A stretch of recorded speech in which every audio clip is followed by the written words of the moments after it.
Sebuah aksi penjamretan yang menimpa seorang emak-emak di kawasan Teluk Gong, Jakarta Utara viral di media sosial. Korban yang tengah mengendarai motor tiba-tiba dihampiri pelaku jambret yang langsung merampas barang berharganya. Dalam rekaman yang beredar, terlihat korban berusaha melawan meski dalam posisi terjatuh dari motor. Upayanya mempertahankan barang miliknya membuat tubuhnya sempat terseret beberapa meter. Pelaku berhasil melarikan diri. Menurut berbagai sumber, kejadian tersebut terjadi pada Minggu pagi dan langsung memicu keresahan warga sekitar. Pihak kepolisian Jakarta Utara tengah memburu pelaku.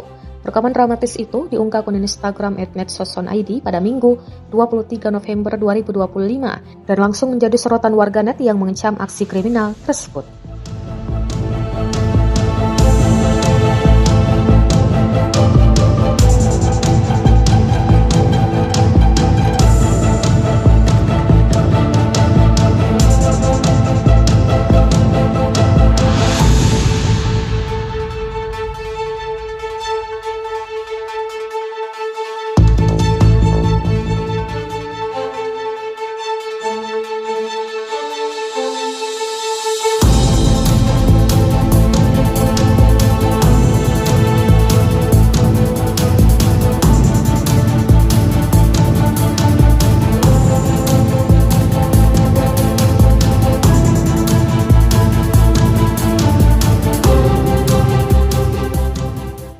Download Tribun X sekarang, menghadirkan lokal menjadi Indonesia.